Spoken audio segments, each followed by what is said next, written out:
जबलपुर स्थित बरगी डैम में गुरुवार की शाम पर्यटन विभाग का एक क्रूज अचानक आई तेज आंधी के चलते डूब गया। हादसे के बाद अब तक 9 शव मिल चुके हैं। 28 लोगों को सुरक्षित निकाल लिया गया है। प्रशासन के मुताबिक 4 लोग अभी भी लापता हैं। बताया जा रहा है कि हादसे के वक्त क्रूज में लगभग 43 से 47 पर्यटक सवार थे। टिकट सिर्फ 29 लोगों की ही कटी हुई थी। बताया जा रहा है कि हादसा किनारे से करीब 300 मीटर दूर हुआ है। जिस समय क्रूज डूबा उस वक्त हवा की रफ्तार 74 किलोमीटर प्रति घंटा थी। हादसे पर प्रधानमंत्री नरेंद्र मोदी ने दुख जताया है। उन्होंने प्रधानमंत्री राहत कोष से मृतकों के परिवारजनों को 2-2 लाख रुपए और घायलों को 50,000 रुपए देने की घोषणा की है। मुख्यमंत्री डॉक्टर मोहन यादव ने जांच के आदेश दिए हैं। देखिए पूरी रिपोर्ट। कितने लोग हैं?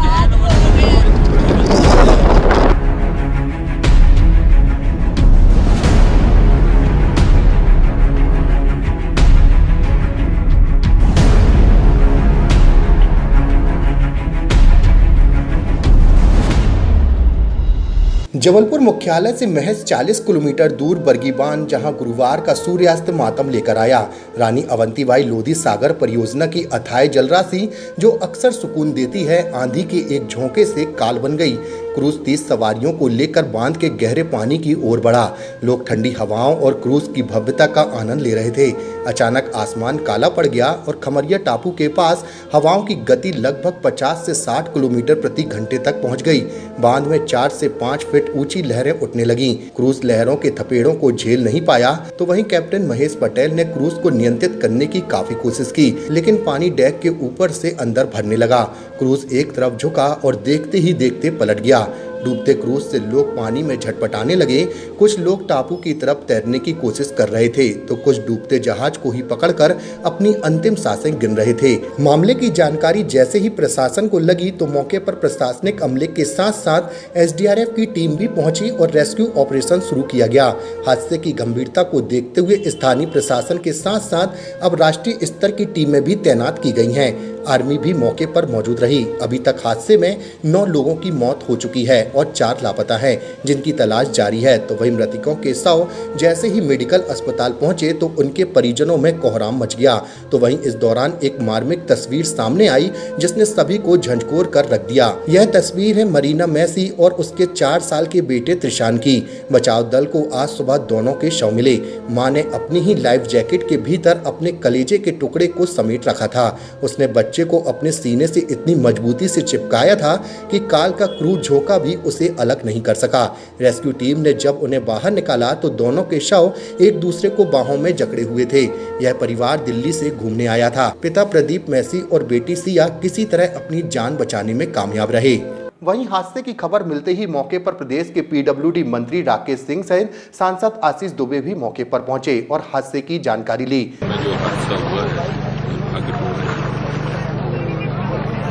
यहाँ पर जो मौसम तेज आंधी के समय पे पलटा है उसमें 29 लोग सवार थे, ऐसी जानकारी अभी जो आई है। इसमें से 15 लोगों को बचा लिया गया है। 4 लोगों के शव बरामद किए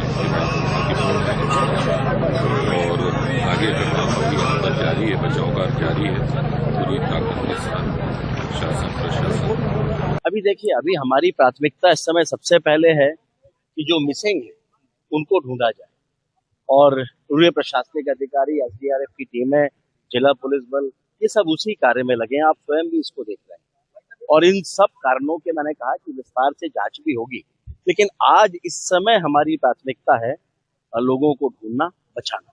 मैंने कहा कि इस बारे में अभी पता कुछ भी कहना मुश्किल है। एक बार उन सारी बातों पर तब विचार होगा जब हमारा ये काम पूरा हो जाएगा और ये लोगों के बचाव का कार्य पूरा होने के साथ ही निश्चित रूप से एक एक तथ्य की पड़ताल होगी, सारी बातों की जांच होगी कि किन परिस्थितियों में ये हादसा हुआ। तो वहीं आज प्रदेश के उप मुख्यमंत्री जगदीश देवड़ा भी पहुंचे और हादसे पर अपना दुख व्यक्त किया। बरगी डैम पर जो हादसा हुआ है वो बहुत ही दुखद हादसा है। इस हादसे से सब लोग बहुत दुखी हैं और मुझे लगता है कि जितने लोग जीवित उसमें से निकले हैं वो लोग सुरक्षित हैं, उनका इलाज का प्रबंध उनका हो रहा है, जो इलाज करवा रहे हैं। बाकी लोगों की जो डेड बॉडी निकली है वो करीब लगभग 9 लोगों की उसमें निकली है। शेष अभी उसमें 5-6 क्या संख्या है, वैसे 43 कुल संख्या बताई जा रही है। तो कोशिश पूरी है और हमारे सारे ही लोग, मैं भी कल बुरहानपुर था, बुरहानपुर में मुझे कल शाम को खबर मिली तो मैं लगा वहां से सीधा भोपाल आया, भोपाल से मैं सीधा चल करके अभी यहाँ आया हूँ। ये बहुत दुख की घड़ी है, इस समय सब लोग वास्तव में बहुत दुखी हैं जो हादसा हुआ है।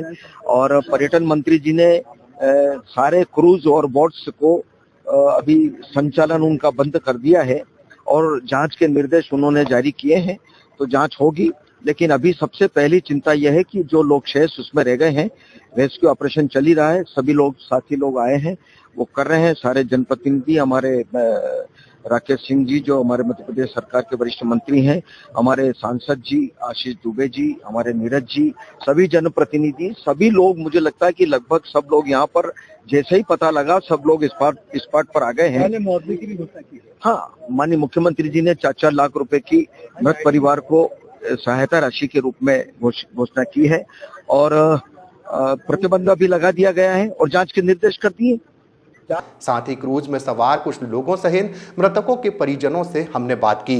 आइए आपको बताते हैं उन्होंने क्या कहा। ये जो कल जो हादसा हुआ है, क्रूज, कल हमारी फैमिली में 5 लोग गए थे जो कि दीदी और जीजा और भांजा भांजी थे, और एकदम से कल मौसम गड़बड़ हुआ और जो क्रूज के मेंबर हैं उनको पता होना था कि नहीं कि वहां पर माहौल खराब हो रहा है, तो उन्होंने जैकेट नहीं दिया। और जो जैकेट जब एकदम से पलटने आई क्रूज, तब जैकेट उनको पहना के वो करा गया और बाकी सबको बोला जा रहा था नीचे चलिए। अगर ये जो बचे हैं लोग, अगर वो नीचे ऊपर नहीं रहते तो वो भी नहीं बचते, और जो नीचे रह गए वो सब शांत हो गए। ये सब मतलब, और जो बचाने वाले हैं वहाँ की लेबर हैं जो वहाँ काम लगा है, उन्हीं लोगों ने बचाया है। 5 बजे से जब हमारी राइड चालू हुई और उस समय मौसम भी ठीक ठाक था, केवल सूरज नहीं था, किरणें नहीं थी और सब हंसी खुशी थे। किसी को लाइव जैकेट पूछा तक नहीं गया था, ना पहनाया गया था, ना बताया गया था कि कहाँ रखा और क्या करना है इमरजेंसी के तहत। हम लोग बहुत अच्छे से मदद करते हुए जा रहे थे।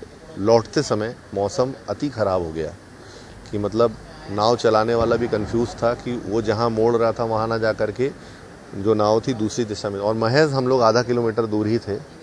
मैंने सारे जन बच्चों से लेकर सबको डेक के नीचे किया कि मैं आप लोग चलिए जल्दी नीचे, क्योंकि नीचे वेट ज़्यादा हो सकता है हमारे रहने से, ऊपर भारी रहता तो लुढ़कने का डर रहता। डबल डेकर वो क्रूज था और पूरा डोल रहा था, मतलब लहरें इतनी तेज़ थी। इससे पहले मैंने जबलपुर में ऐसा हादसा और ऐसी लहरें क्रूज़ में कई बार गए हम लोग, लेकिन ऐसा कभी नहीं देखा। और इतना समय था कि सामने से बोट आके बचा सकती थी, जो आखिरी में आई ना, वो लहरों में ही आई, बचा सकती थी। लेकिन वहाँ से इतना चिल्लम चोट होने के बावजूद भी सब देख के वीडियो बना रहे थे, लेकिन कोई नाव भेजा नहीं। नाव का एक कोना जब टूटा तो पानी भरना चालू हुआ। लाइफ जैकेट तो हम लोग दे चुके थे, जिन लोगों ने सबने पहनी, और उसके बाद में जब क्रूज़ टेढ़ा होना चालू किया तो हम लोगों ने बल्टी डस्टबिन खाली करके उसका पानी फेंकना चालू किया। तब तक वो आधा लोड ले चुकी थी नाव। क्रूज के अंदर पानी भरना शुरू हो चुका। क्रूज के अंदर पानी, और बच्चे छोटे छोटे थे, रो रहे थे। कितने बच्चे थे और कितने लोग थे उसमें? लगभग मेरा 1 साल का बेटा से लेकर के कम से कम 7 से 8 बच्चे रहे होंगे, जिसमें लड़कियां लड़के सब थे, और 2 लेडी बहुत बुजुर्ग थी, मोमेडन थी वो, और कुछ केरला के ईसाई फैमिली थी। बेचारे सब दुआ कर रहे थे अपनी अपनी भाषा में, और मैं शांत किए पड़ा था कि शांत रहो शांत रहो।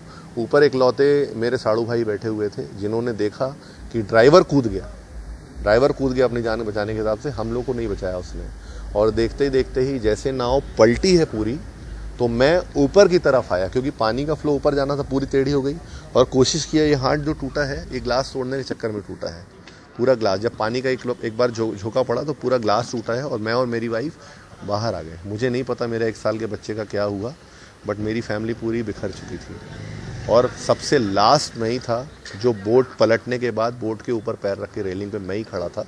अंदर से बंदा ठोक रहा है कि बचा लो, और मैं बाहर से ठोक रहा हूँ।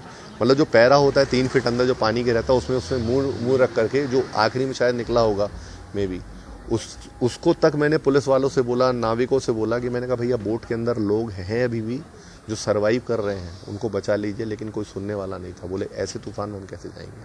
4 लोग की इसमें मृत्यु हुई, क्या कितनी 2 की तो डेड बॉडी मैंने उठा के अपने शिप में रखवाई आखिरी में। मैं लास्ट तक रुका था वहाँ पे। जब आप वहाँ बैठ रहे थे तो किसी ने लाइफ जैकेट के लिए नहीं पूछा?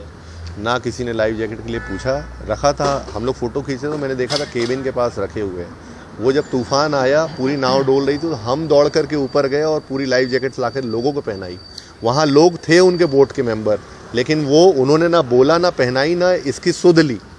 क्या लगता है कितने लोग इस शासन की बहुत बड़ी लापरवाही। और इस तरह अगर मौसम विभाग सबको बताता है कि मौसम खराब है, तो आपको तो सीधा सीधा बंदिश कर देना चाहिए कि इन सब चीज़ों के लिए उसको जारी ना किया जाए। वहीं इस हादसे के बाद कई सवाल भी खड़े हो गए हैं। तो वहीं इस भीषण हादसे में प्रारंभिक तौर पर क्रूज संचालक, स्थानीय प्रबंधन और प्रशासन की लापरवाही को जिम्मेदार माना जा रहा है। रिपोर्ट के अनुसार IMD ने जबलपुर के लिए येलो अलर्ट जारी किया था, जिसमें 40 से 50 किलोमीटर घंटे की रफ्तार से हवाएं चलने का पूर्व अनुमान था। इसके बावजूद क्रूज का संचालन जारी रहा। चश्मदीदों का कहना है कि तेज हवाएं चलने के बाद यात्रियों ने क्रूज को वापस किनारे ले जाने को कहा था, लेकिन ऑपरेटर ने ध्यान नहीं दिया।